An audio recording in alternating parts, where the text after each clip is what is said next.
চমৎকার একটি প্রযুক্তি। ফসলের জমিতে যদি এইভাবে ডালপালা পুঁতে দেওয়া থাকে তাহলে কিন্তু এই ফিঙে পাখি বসে এই জমিতে যদি কোনো ক্ষতিকর পোকামাকড় এসে ডিম পাড়ার জন্য আসে, সেই ডিমটা ওই মা পোকা কিন্তু এই ক্ষতিকর পোকা খেয়ে ফেলবে, তাহলে কিন্তু পোকার বংশবিস্তার হবে না। এবং এই পার্সিংটা কিন্তু জমি রোপণের পরেই দিলে এটা অত্যন্ত উপকারী। আর এখানে বেম্বো বুস্টার আছে, এটাতে বুলতা বা এই বিভিন্ন ডিমের গাদা এখানে রাখলে এখান থেকে উপকারী পোকামাকড় বুলতা বের হয়ে আসে। এবং এটা হচ্ছে কৃষকের 1 নাম্বার বন্ধু পোকা বলা হয় মাকড়সা। এটা এরকম জাল পেতে থাকে এবং এখানে যদি বিভিন্ন ধরনের পোকা আক্রমণ করে, ক্ষতিকর পোকাগুলো এখানে এই মাকড়সা ধরে ধরে খায়, মাকড়সা ক্ষতিকর পোকা ধরে ধরে খায়।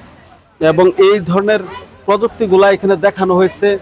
এখানে সমন্বিত বালাই ব্যবস্থাপনা দেখেন কত সুন্দরভাবে আইপিএম কি পরিবেশকে দূষণমুক্ত রেখে সুস্থ সবল নিরাপদ ফসল উৎপাদনের জন্য ফসলের বালাই নিয়ন্ত্রণের বিভিন্ন পদ্ধতির সামগ্রিক ও সফল ব্যবস্থাপনা হলো আইপিএম। এবং এটাকে জৈবিক দমন ব্যবস্থাপনা, আইল ফসল করা এবং বাঁশের বেম্বু বুস্টার এখানে দেখানো হয়েছে। পরিমাণ মতো পানি রাখা, এলোপাতারি কীটনাশক ব্যবহার না করা, আইলে খড় বিছানো, ফসল কাটার সময় মতো 24 ঘন্টা পর জমি চাষ করা, তাহলে উপকারী পোকামাকড় এখানে হবে, নিরাপদ থাকবে। আর বালাই সহনশীল জাতের ব্যবহার করতে হবে, আধুনিক চাষাবাদ পদ্ধতি, সুস্থ সবল বীজ এবং সুস্থ সবল চারা, সঠিক পানি ব্যবস্থাপনা, সঠিক রোপণ দূরত্ব, সঠিক আগাছা ব্যবস্থাপনা, সুষম সার, সারিতে রোপণ এবং লঘু পদ্ধতি ব্যবহার, এগুলা কিন্তু এখানে দেওয়া আছে প্র্যাকটিক্যালি।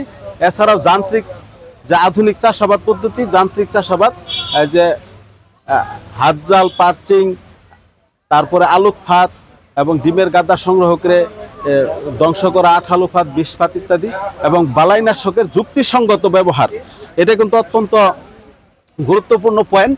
আমরা বলি যে নিরাপদ ফসল অবশ্যই বালাইনাশক ব্যবহার করতে হবে, কিন্তু সেটা যাতে যুক্তিসঙ্গত ব্যবহার হয়। নিয়মিত অপকারী পোকার উপস্থিতি জরিপ করতে হবে, জৈব বালাইনাশক ব্যবহারকে অগ্রাধিকার দিতে হবে এবং অনুমোদিত বালাইনাশক সঠিক সময়ে সঠিক মাত্রায় ব্যবহার করতে হবে।